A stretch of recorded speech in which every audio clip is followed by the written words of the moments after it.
હર હર મહાદેવ, જય દ્વારિકાધીશ। મારી YouTube channel Dipali જોશીમાં આપ સૌનું હું હાર્દિક સ્વાગત કરું છું।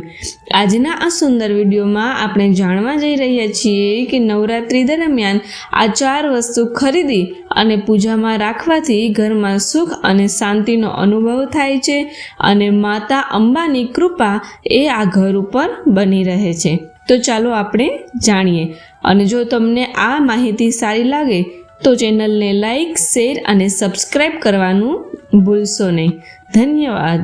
સર્વમંગલ માંગલ્યે શિવે સર્વાર્થ સાધિકે શરણ્યે ત્રંબકે ગૌરી નારાયણી નમોસ્તુતે। બોલીએ નવદુર્ગા માતની જય। નવરાત્રિમાં દેવીની આરાધનાનું ખૂબ જ મહત્વ છે। 9 દિવસ સુધી આ મહાપર્વ ચાલે છે। 9 દિવસ સુધી નવદુર્ગાનું પૂજન કરવામાં આવે છે। નવરાત્રિમાં વ્રત કરવામાં આવે છે। નવરાત્રિના પ્રથમ દિવસે ઘટ સ્થાપન કરવામાં આવે છે।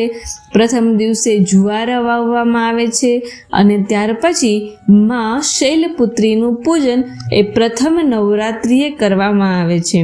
પરંતુ નવરાત્રિમાં અમુક એવી જરૂરી ચીજો ખરીદવી જોઈએ કે જે આપણને પૂજામાં ઉપયોગી થાય અને એની સાથે પૂજા કરવાથી ઘરમાં સુખ અને શાંતિ બની રહે અને ઘરમાં સકારાત્મક શક્તિનો અનુભવ થાય।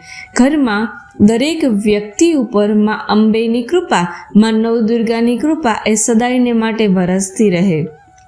તો આ નવરાત્રિનો તહેવાર, દુર્ગા માતાનું મહાપર્વ એ હવે થોડા જ દિવસોમાં આવી રહ્યો છે। તો આ શારદીય નવરાત્રિમાં ભક્તો એ 9 દિવસ સુધી માતાના અલગ અલગ સ્વરૂપોનું વિધિ વિધાનપૂર્વક પૂજા કરતા હોય છે। આ દરમિયાન અનેક પ્રકારે વ્રત પણ રાખવામાં આવે છે, ભજન, કીર્તન અને ઘણાય ધાર્મિક અનુષ્ઠાનો પણ કરવામાં આવતા હોય છે અને કોઈને કોઈ રીતે માં અંબેને અનેક રીતે મનાવવામાં આવે છે અને એવું પણ માનવામાં આવે છે કે આ દિવસે માં આદ્યશક્તિ ધરતી પર આવે છે અને પોતાના ભક્તોની મનોકામના પૂર્ણ કરે છે। 9 દિવસ દરમિયાન માં નવદુર્ગા એ પૃથ્વી પર રહે છે અને દરેક જનની અનેક પ્રકારની મનોકામના પૂર્ણ કરે અને એનું જીવન એ પ્રગતિ તરફ આગળ વધે એવામાં આશીર્વાદ આપે છે। આ વર્ષે શારદીય નવરાત્રિની શરૂઆત એ આસો માસના શુક્લ પક્ષની પ્રતિપદા તિથિ એ 3 ઓક્ટોબર 2024 અને ગુરુવારથી થવા જઈ રહી છે અને ત્યાર પછી આનું સમાપન એ 12 ઓક્ટોબર 2024 અને વિજયાદશમીના દિવસે થશે। પરંતુ અમુક નિષ્ણાંતોના જણાવ્યા અનુસાર નવરાત્રિ પહેલાં અમુક ચીજો એવી હોય છે કે જે ખરીદવી એ ખૂબ જ અગત્યની છે।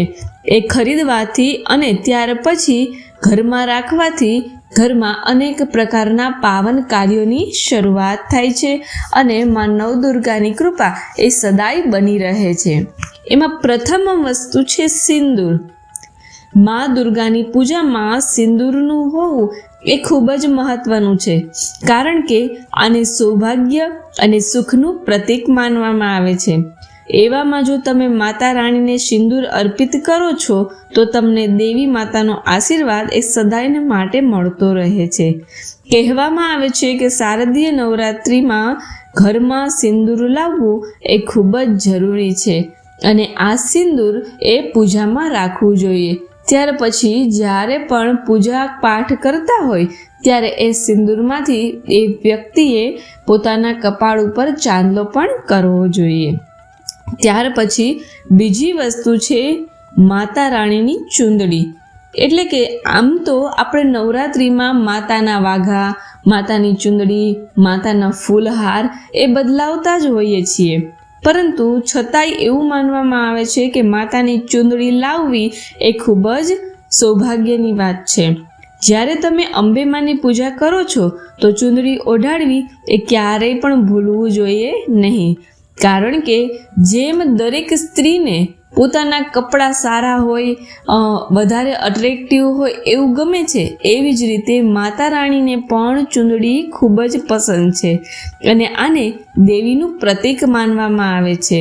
અને એવું પણ માનવામાં આવે છે કે ચૂંદડી લાવીને માતાને ભેટ કરવાથી હંમેશા તમારા ઉપર એમની કૃપા વરસતી રહે છે અને ઘરમાં સુખ, શાંતિ અને સમૃદ્ધિનો અનુભવ થાય છે.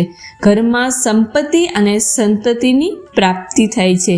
ઘરમાં જો કોઈ પણ પ્રકારની નકારાત્મક ઉર્જા હોય તો એ નકારાત્મક ઉર્જા દૂર થાય છે અને દરેક વ્યક્તિ હળી મળી અને સાથે એક જ ઘરમાં સુંદર રીતે વસવાટ કરે છે. ત્યાર પછી ત્રીજી વસ્તુ છે શંખ. હિન્દુ ધર્મમાં શંખને ખૂબ પવિત્ર માનવામાં આવે છે અને પૂજા કે ધાર્મિક અનુષ્ઠાનો દરમિયાન આનો ઉપયોગ પણ કરવામાં આવે છે. એવું કહેવામાં આવે છે કે શંખના અવાજથી સકારાત્મક ઉર્જા પ્રગટ થાય છે અને નકારાત્મક ઉર્જા એ દૂર થાય છે. એટલું જ નહીં, પણ શંખને ભગવાન વિષ્ણુનું પ્રતીક પણ માનવામાં આવે છે. એટલા માટે જો તમે દેવીની પૂજામાં શંખની સામેલ કરો છો તો એ વધારે પ્રભાવશાળી બની રહે છે. ત્યાર પછી નવરાત્રિના દિવસોમાં માટીનો ગરબો ઘરે લાવી અને તેની સ્થાપના કરવાનું પણ ખૂબ જ મહત્વ છે. નાની નાની બાળાઓ આ માટીના ગરબાની ફરતે માના ગુણગાન ગાતી હોય છે. તો આ બાળાઓ એ સ્વયં મા નવદુર્ગાનું જ સ્વરૂપ છે. તો આવી સુંદર વસ્તુઓ આ નવરાત્રિમાં ઘરે લાવો અને પોતાના જીવનને ધન્ય બનાવો. જો આ વિડીયો તમને સારો લાગે તો ચેનલને લાઇક, શેર અને સબસ્ક્રાઈબ કરવાનું ભૂલશો નહીં. અને જો ચેનલ ઉપર નવા હોય તો ચેનલને અંત સુધી જોઈ અને સબસ્ક્રાઈબ કરજો. ખૂબ પ્રેમ આપજો. મારા તમને સૌને જય શ્રી કૃષ્ણ.